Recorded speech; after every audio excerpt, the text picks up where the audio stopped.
Well, hello there, motherfuckers, and welcome to your Raw review. So, we got another pay-per-view coming up. It's Elimination Chamber. So we had some stakes tonight. Always say all these inconsequential matches. Well, you had some matches that you had some qualifiers, you had some main event that decided the order of the participants coming in. So there was a little something there, but as a whole, I still had tons of problems with this show.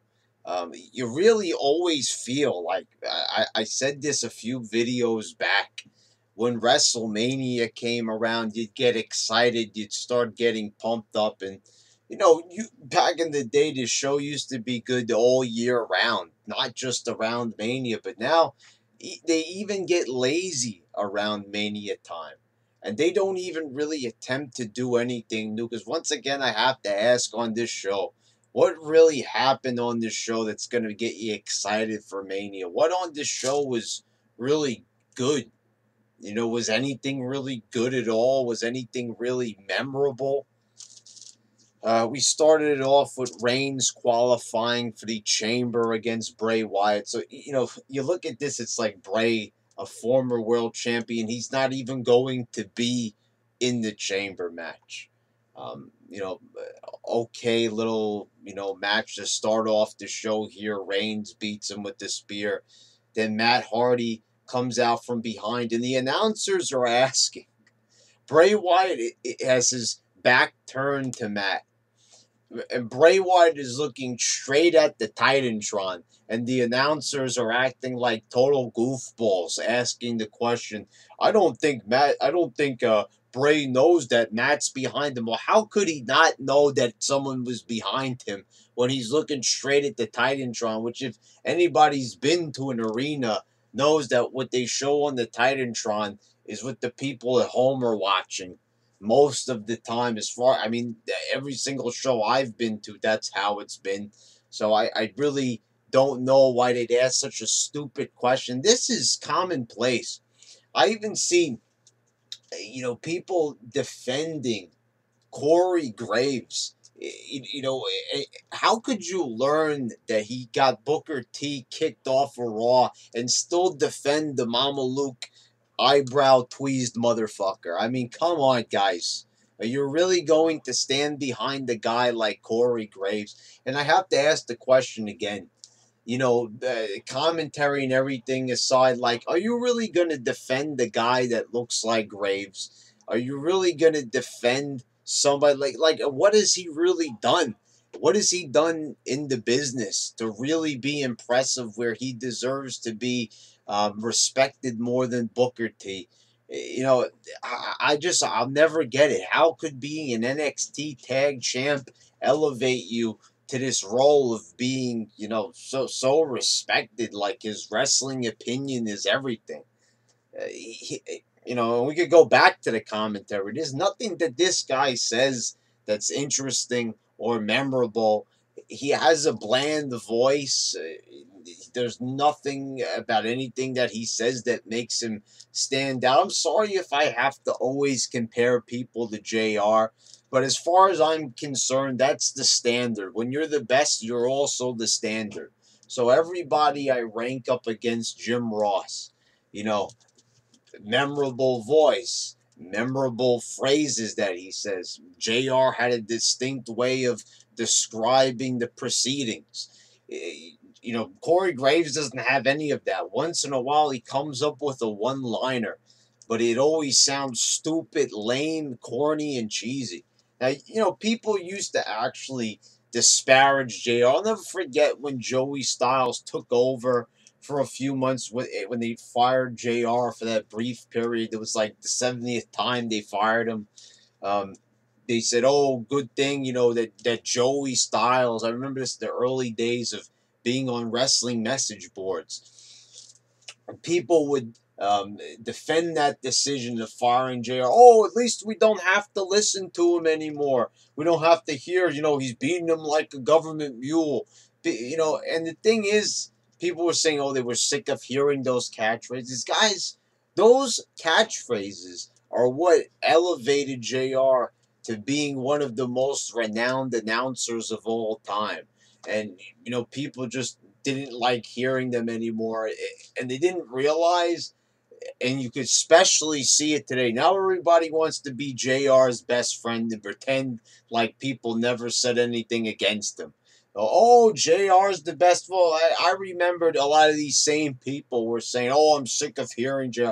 Now you see why JR should have always been the Raw announcer, why it should have always been JR and the King. You don't know how good it is until it's gone, and that's exactly how it was with the commentary. But anyway, that aside, so Matt attacks Bray from behind. You had Carl Anderson and Finn Balor, which just seemed like a weird pairing. Why he wasn't teaming with Gallows, and they beat the Revival. So, I'm not really getting where they're going with the Revival. Prior to Raw 25, it looked like they were going to do an angle where these are some old school guys. They're comparing themselves to the Graham brothers. They're saying that they're all about, old school, and they're not about sports entertainment. Yeah, I wish there was some sports entertainment. But besides that, the thing is, it's, they're saying that all these people in the crowd, they're all a bunch of marks. And I was getting behind it. I said it last week. I says, I like how they're actually addressing the crowd and, saying like how things have changed and they're here to kind of bring back that old school vibe. And here they are just jobbing out the very next week. As I said time and time again, momentum, people. How does it look? You're trying to build this team up, have them cut promos post-match. You're trying to build and establish a character. And then the very next week, you're having them lose to this bland team. Carl Anderson and fuckboy Balor. What can be accomplished from a decision like this? You want to get behind a Revival. You're trying to make them stand out by cutting these promos, where it looks like it's a work shoot.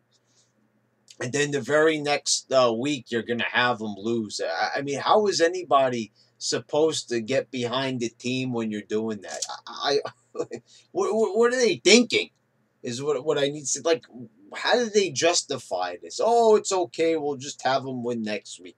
I guess that's what it's okay. We'll have them win next week. It's like, don't they realize that this is why nobody ever gets over? Now, I'm not saying the Revival was going to set the world on fire. They probably weren't even going to get close. But, you just take a look at this and you say, like, okay, you had something going. They don't even finish what they start. They get bored. They're ADD up the ass. You're starting an angle. Could you at least have the decency to finish it, if it's good or bad? I mean, I don't remember the last time we had it like a complete angle. Like back in the day, like a feud would have a beginning, a middle, and an end. And you could kind of see where that feud would begin and end. Now it's just like, I didn't even know that they had a problem with the Balor Club, aside from Raw 25, when they just randomly became best friends with DX. And this isn't even explained. Okay, so why is DX? Why are all these legends? Why are they best friends with the Balor Club? Why would they respect this gang of goofballs? Who are they? They wrestled in Japan. This is what we keep on hearing from all the fanboys out there. So, okay, so that's why DX likes them so much, because they wrestled in Japan. Oh, well, okay, let's bow down to them because they wrestled in Japan. Oh, glorious team. Finn Balor, oh my God, he wrestled in Japan. Well, let's do the Too Sweet with them and let's be best buddies with them. I mean, I don't get it. You the more promising team seems like the Revival. They just by them cutting a few promos, they automatically became more interesting. And they have no idea what to do with these guys. They totally failed.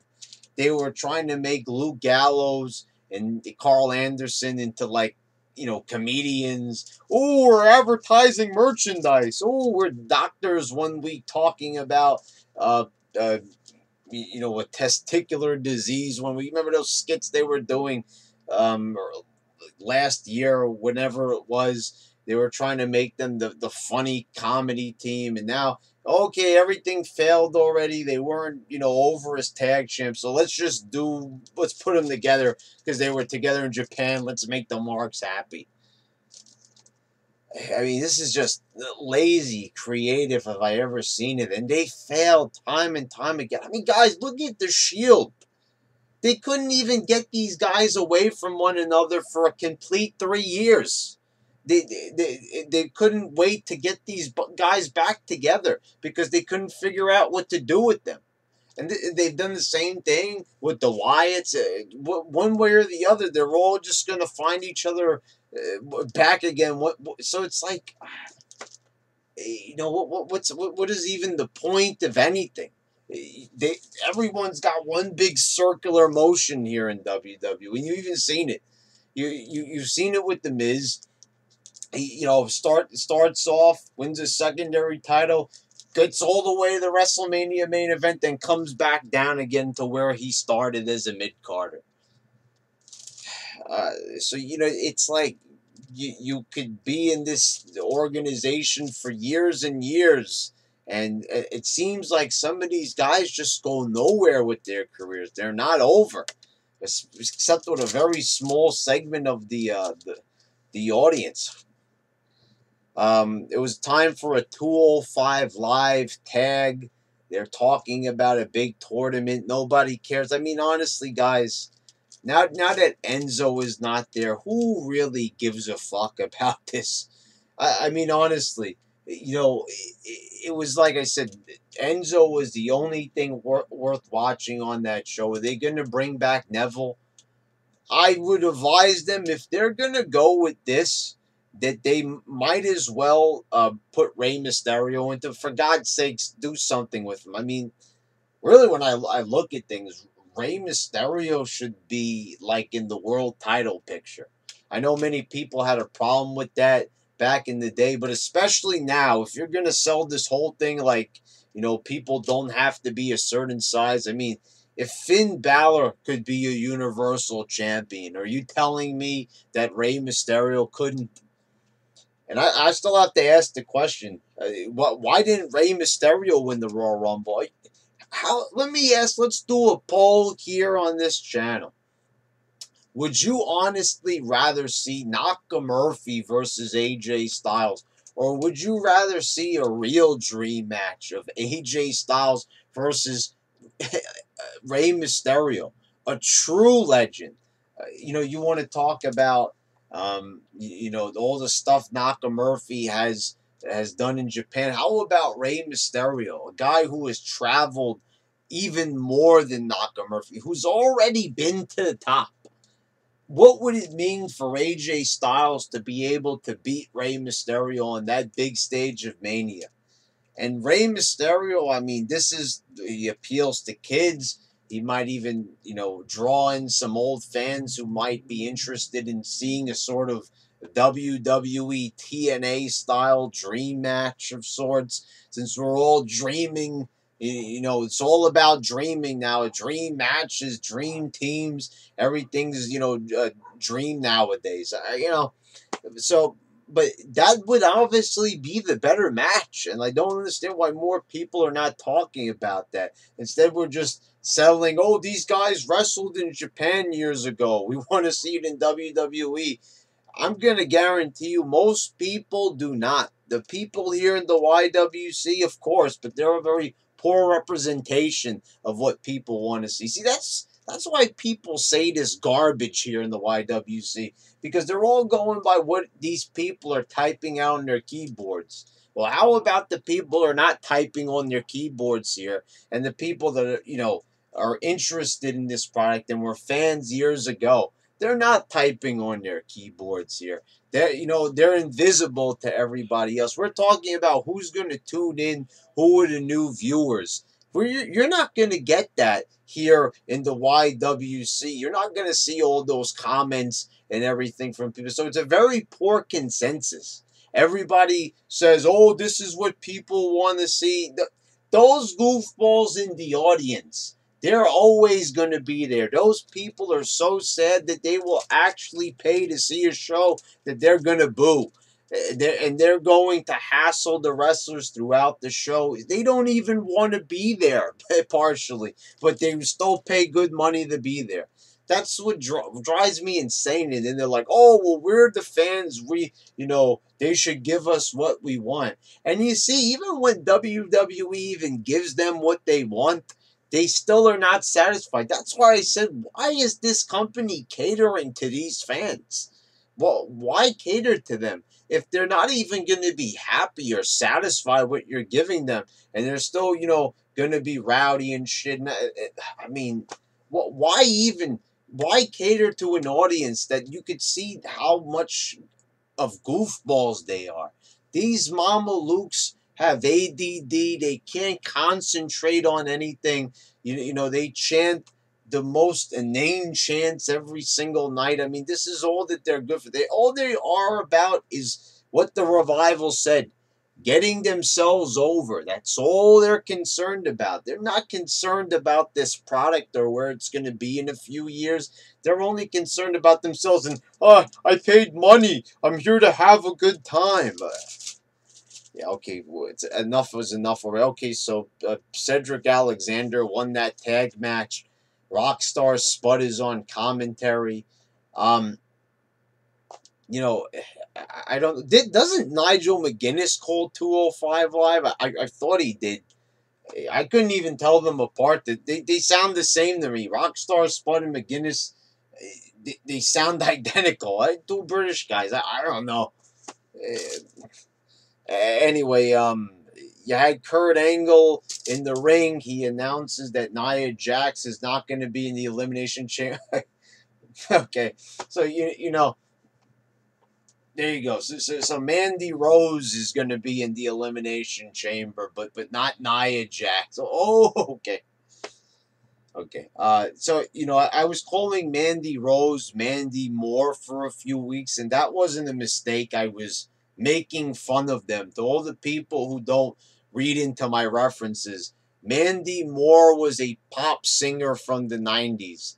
So when Paige came in and they were pretty much nobodies, I called Sonya Deville Cruella Deville, who's the villain in the 101 Dalmatians. It's not as funny when you have to describe the joke to people, but for all those people that don't know, so I was calling Mandy Rose Mandy Moore just to kind of show that like these people. I mean, come on, guys, start getting up on it a bit with these jokes. Come on, we all know who Mandy Moore is. She did that song Candy. You know what it is. Stop playing like you don't know what it is. You know who Mandy Moore is. Stop giving me a hard time, people.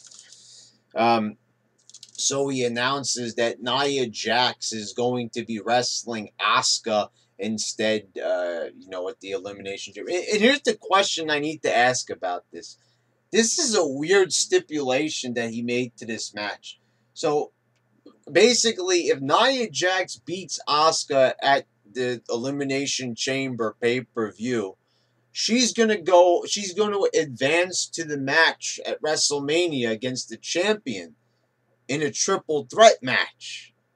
So, but Asuka, who in this case would lose, she's still going to be in the match? Huh? Like, what type of nonsense is that? No, if you lose the match, you should lose the right to be in it. How is this going to look? Oh, okay, Nia Jax beat Asuka. Well, she's, in the match, and, well, Asuka's just still there. No, if you lose, that means you should lose the right. I mean, you never would see this back in the day. Remember what the whole thing was? They did this, unless they're going to do some type of swerve thing. But if you remember when Rey Mysterio, speaking of him, went on to lose the title, I remember it as clear as day. In 2006, you had Randy Orton beating Rey Mysterio. And what he did is he won it no way out. So he actually beat Mysterio for the right to be in the world title match at that year's WrestleMania. Rey Mysterio did something to requalify for that match, or they put him in it anyway. Whatever it was part of the storyline, but it made sense. Orton beat Mysterio, so he'd advance to the match. Not that it was, and it ended up being a triple threat anyway. All I'm saying is, let's be logical here. If you beat somebody, that means that you should, if you're gonna have a stipulation, at least have the stipulation make sense. If Asuka's gonna go into that match looking like a loser, you know what I'm saying? Come on. Anyway, Alexa Bliss comes out and she talks to Kurt, saying that it's unfair. And yeah, I gotta say something about this promo is I kind of liked where they were going with it a bit, but then it just ended awkwardly. I like the things that they had Bliss saying here, actually. Like, she says, "Oh, is it because I'm a woman that I have to defend my title? But guys like Brock Lesnar can sit on the sidelines," and that is a very good point. That also speaks volumes about how they're booking this show. Why is the men's chamber match on Raw? Why is it just basically a number one contenders match? You know, and with Alexa Bliss, like it's a title match. It really does make no sense at all. Why is Brock not in the chamber? You have the opportunity to. I don't think Brock Lesnar has ever been in an elimination chamber match. So we're all here about talking about firsts for the women, right? The first ever women's elimination chamber match. That's the whole reason why we're having it. Not for any other reason, but we're here to make history, guys. I mean, okay, so we're just having a match for the sake of having it. We're gonna put the women in the dangerous situation, and I don't know, guys. I said this to Michael Polston. I said on Facebook. I says, one day one of these girls is going to get really hurt. I mean, one of them has already gotten really hurt, Paige. So there you go with that. Sasha Banks' career almost ended on Raw in her match with Asuka last week, which people don't want to talk about. Oh, it was an awesome 5-star match. She almost killed herself and broke her neck, and you guys are still talking about how many stars the match was. It's pretty sad. Anyway, so it's a good point. Why is Brock Lesnar not defending his title? I don't get it. Spend the extra money, whatever he's asking, and put him in there. I don't know what is. And the thing is, you could rearrange his dates instead of having him do these meaningless appearances where he just stands there as Paul Heyman talks for him. Have him wrestle a match instead. At least something intriguing. I'll never understand to this day why he doesn't wrestle on Raw. Enough with the allure that he's on pay-per-view. Nobody's even watching this shit anyway. You might as well have him compete on Raw. At least when they know when he's wrestling on Raw, people might actually tune in. Imagine that if you tell them that Brock Lesnar will be wrestling in the third hour, more people might watch the third hour. Whoa, where'd these ideas come from? Off the top of my head. Sad that these people sit around for weeks thinking about what to write, how to book a show, and I could just turn on a camera and basically just say a bunch of shit that comes off the top of my head, and already it equates to a better show. I like the idea where they were going, this whole feminism thing, and I said that. Didn't I say that, like, in a recent video? I said that they have so many opportunities where they could play off of real life. And, the whole thing about, equality with women, and that whole thing that they're doing, the whole political correctness thing going on. They just apply that to WWE. And I know they don't want to take chances, but they kind of were on the cusp of that here. And it would have been interesting to explore it. But it's like the way how Alexa Bliss handled this. It sounded good to begin with, but then the way how it ended, she was just like, and walked away.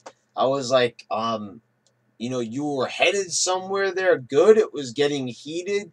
Bliss was standing up to Angle. And, I got to say, guys, is it me or is Angle just one big fucking pussy, basically?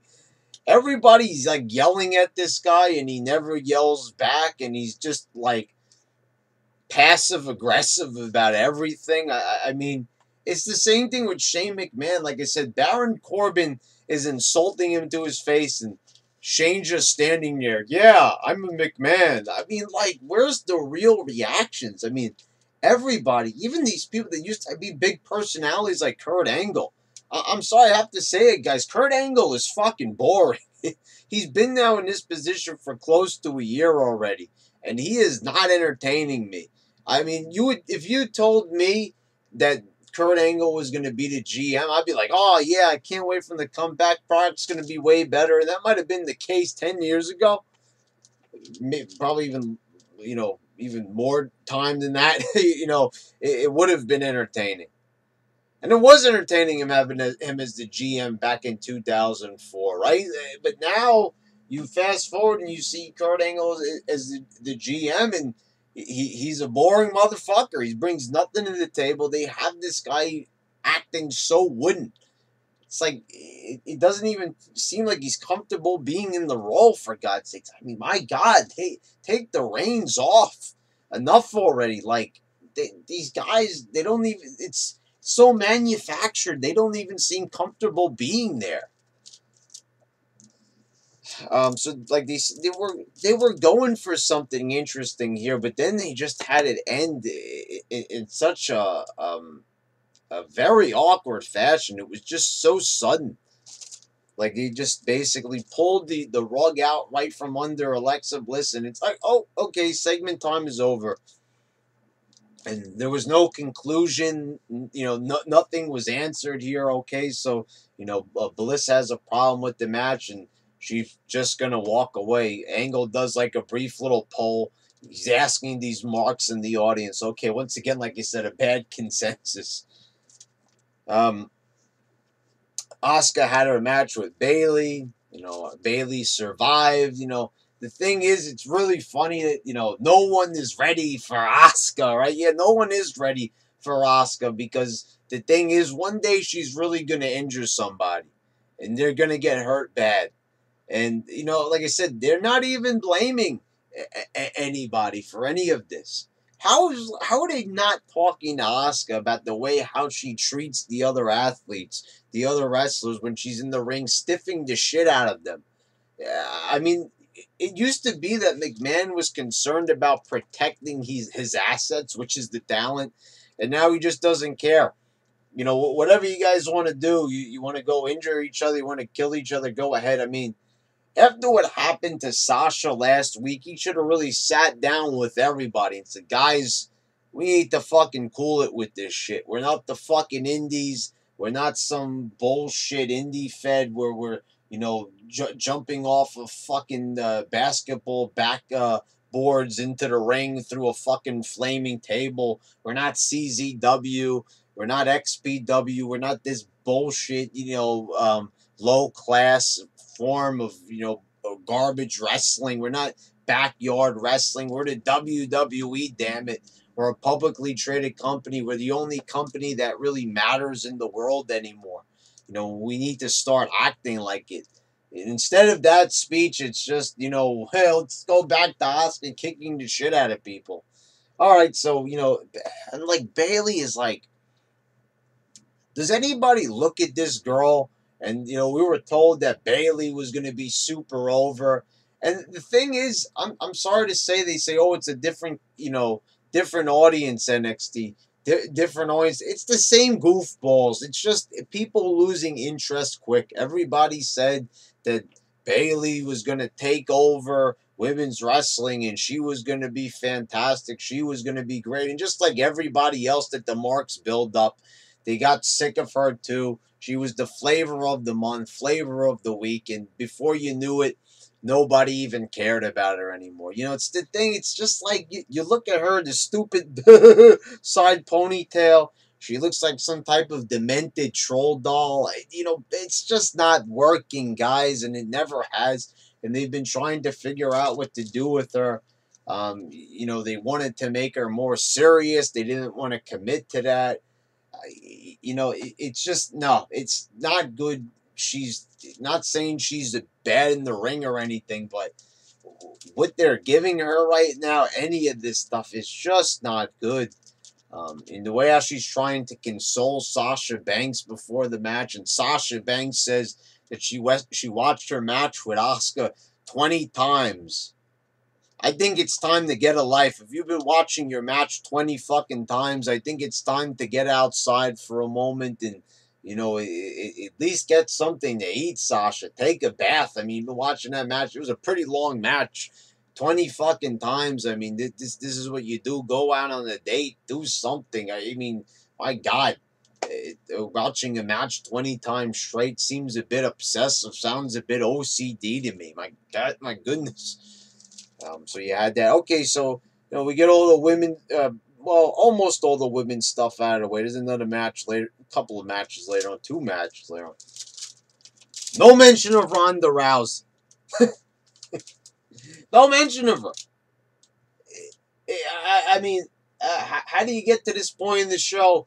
And the thing that you left last, you made sure that you made the last moment about Ronda Rousey. That you made sure that even after Asuka won the match, even after the female Nakamurphy won the match, you made damn sure that you had Ronda Rousey come at the end, so you were the talk of the town, everything. You wanted to, send the fans home happy with the smiling, waving, stupid version of Ronda Rousey that you decided to put forth.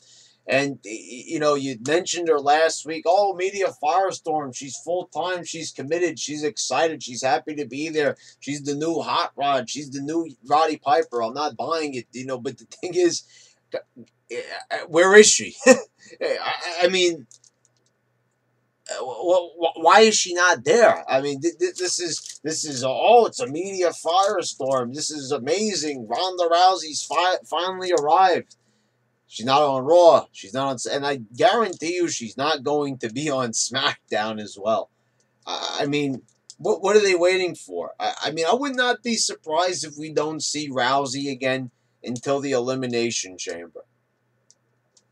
That's what I think, guys. I don't think we're going to be seeing her again because they really are that stupid.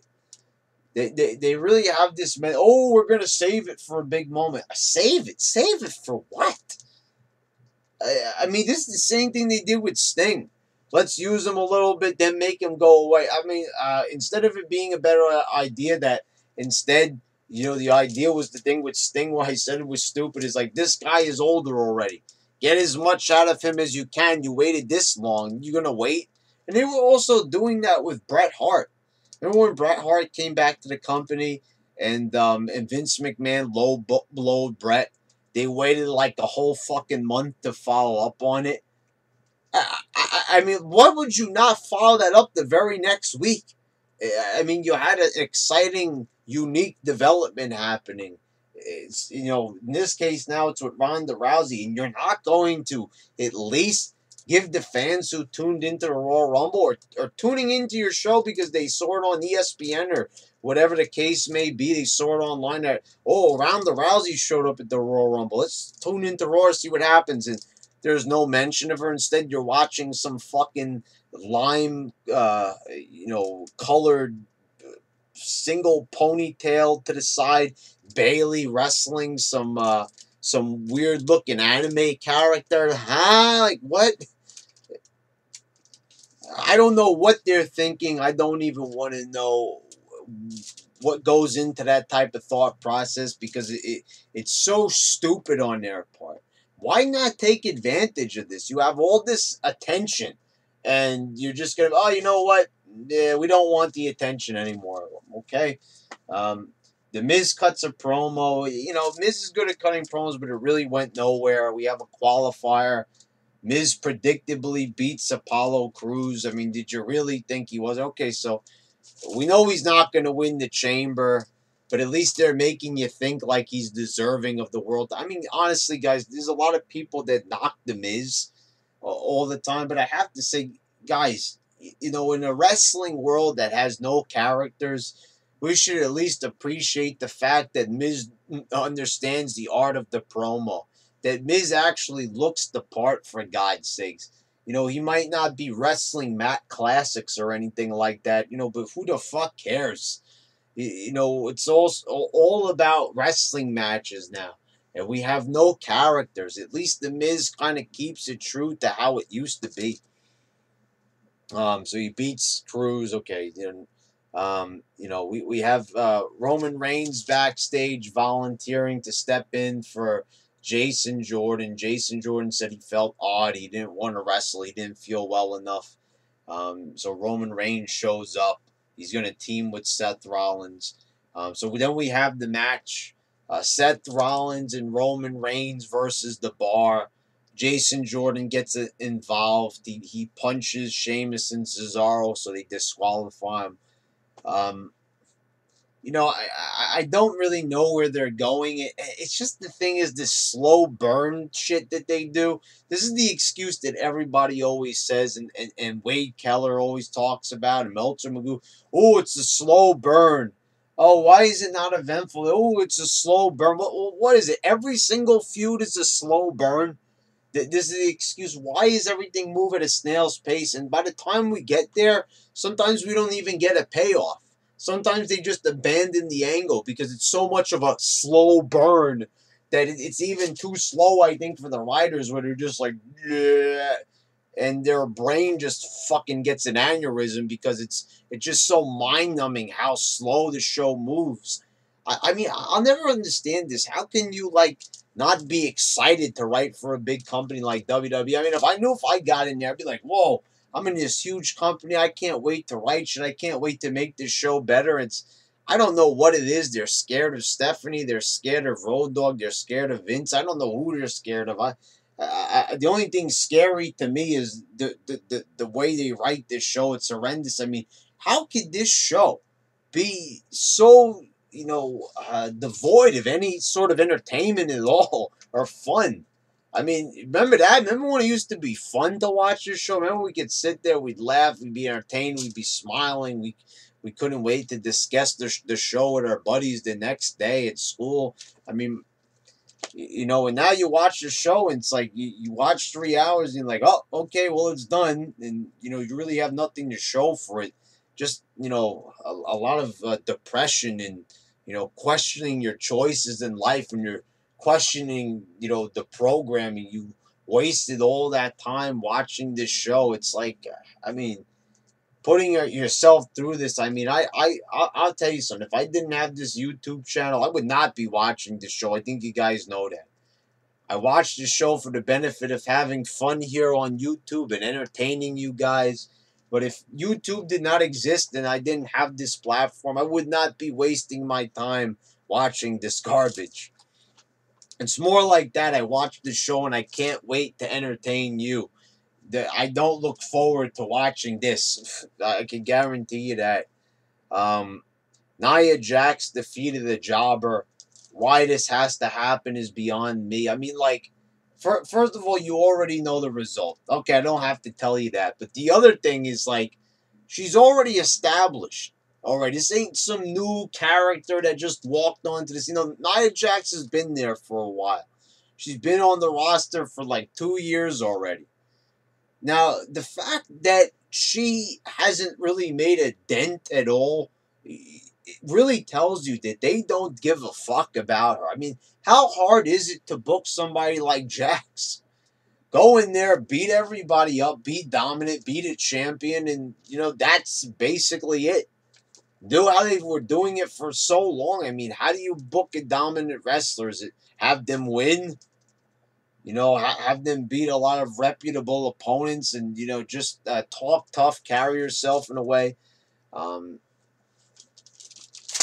It's like I said, it's not rocket science. It's not brain surgery. You don't have to take out your abacus and a scientific calculator to figure this shit out. I mean, honestly, so easy to book this stuff.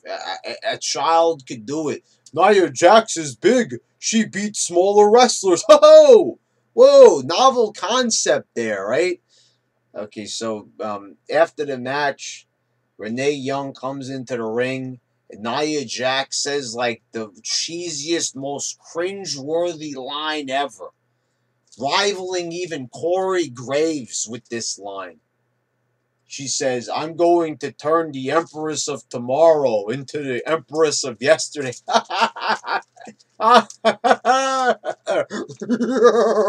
Oh, hilarious, funny. That might have taken at least 2 seconds. And I'm being generous there because it might have actually been half a second, but maybe 2 seconds to come up with that little ditty. I mean, man, what a doozy there, right? I mean, wow, what a tough sounding promo. Nia Jax, like it would, that's her promo. Yeah, they gave her that promo to say so. It's like it sounds so stupid. You're trying to make her seem tough, and that's something she'd say. The people in real life, would they talk about that if they wanted to kick somebody's ass? You're kind of like putting a spin on her name. I mean, that would be like, would anybody say that back in the day? I'm going to turn the rattlesnake into a garden snake. No, nobody said that about Stone Cold, because if they did, they'd be laughed out of the building. No one, you wouldn't have the Undertaker or The Rock saying cheesy shit like that.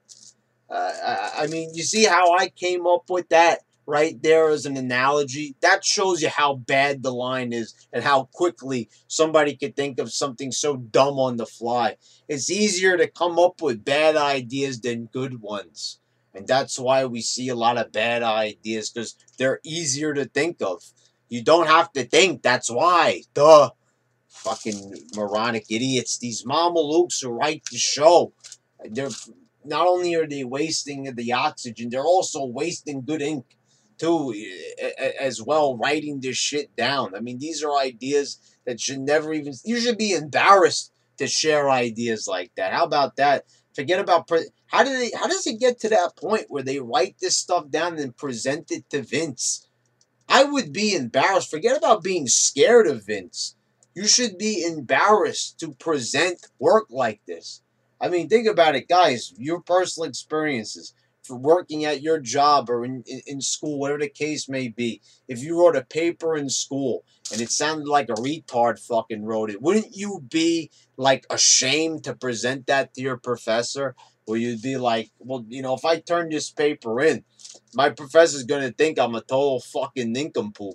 I mean, because it sounds like a moron could have wrote this, and you'd be like, well, I'm supposed to be smart because I'm in college, so I should write this a little bit better. Not with them, right?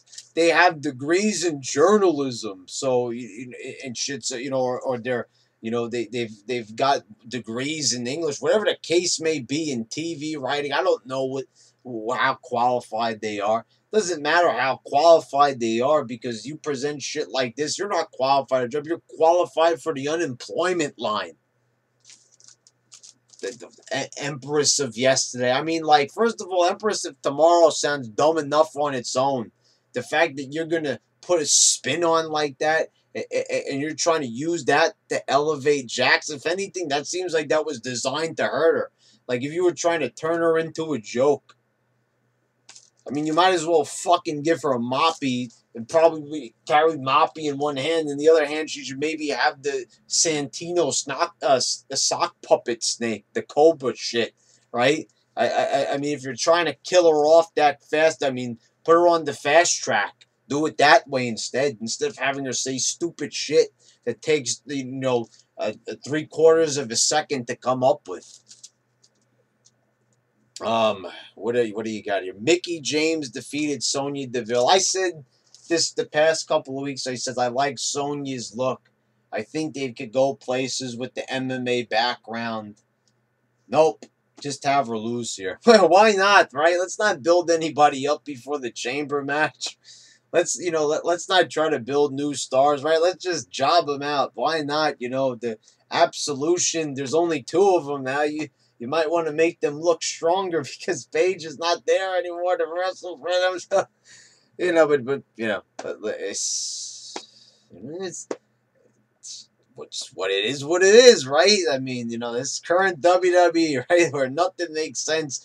You want to be a star? Fuck you. Hey, You know, we're not going to build anybody up. We're just going to make everybody into a joke.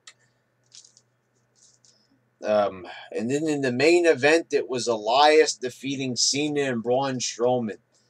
What could I have a problem with this? I mean, here's the thing, guys. I mean, honest. Could there at least, it's not me nitpicking, but could there at least be one thing on the show where I don't have to make a comment about it? Where I don't have to, it's not a nitpick.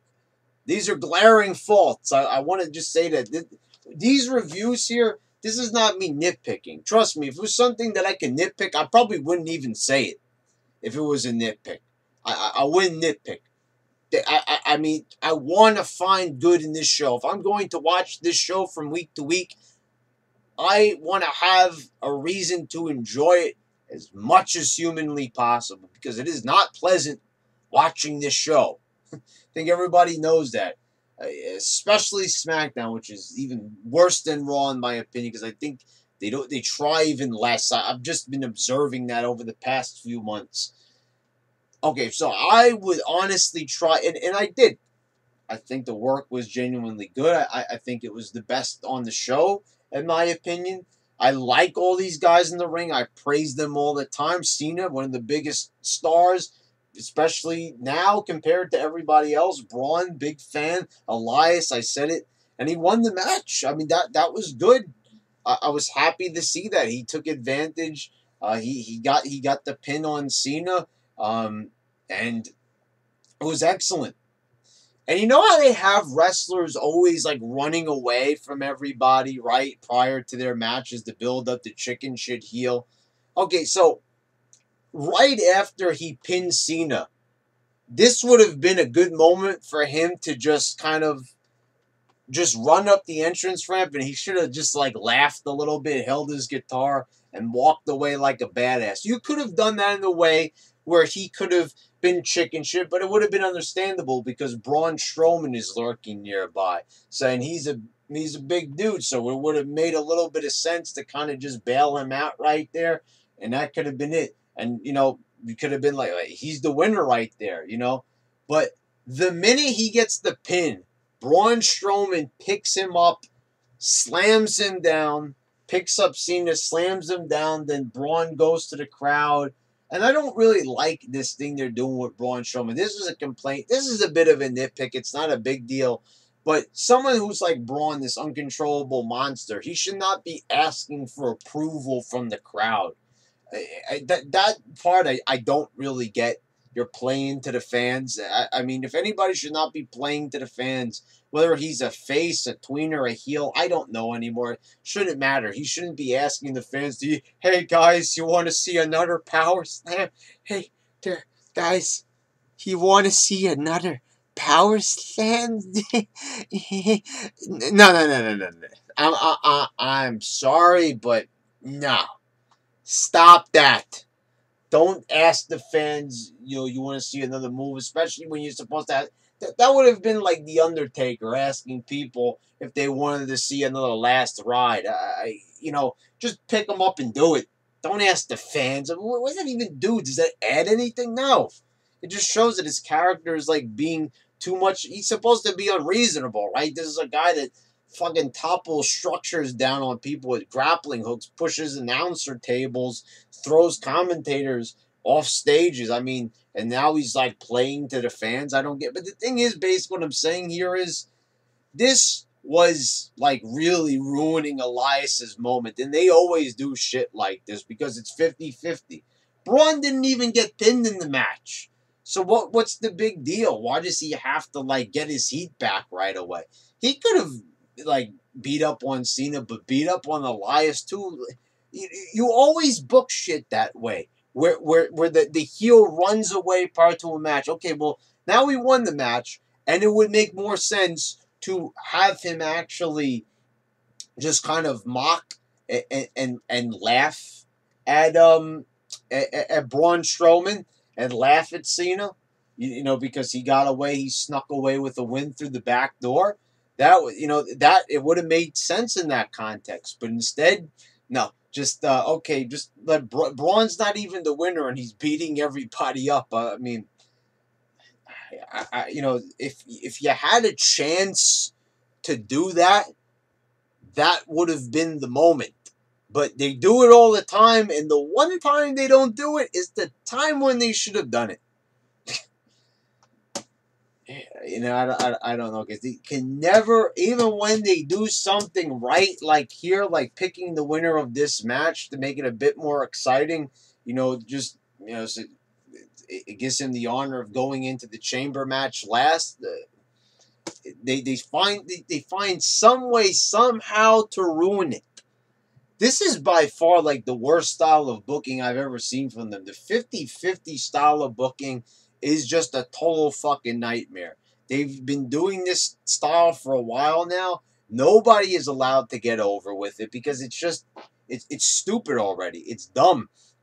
Nobody can get over because every single time they like get a win, they have to have the other guy like rush in right away and beat them up and leave them lying flat. It doesn't make any sense. Why would you book a match that way, where winners are not even allowed to look like winners? Oh, guys. Anyway, there you go, guys. There's your Raw review. This has been an exhausting fucking 50+ minute review, but I had a lot to get off my chest here, and there you go, folks. All right. It's been your YWC champ complaining his ass off. Until next time.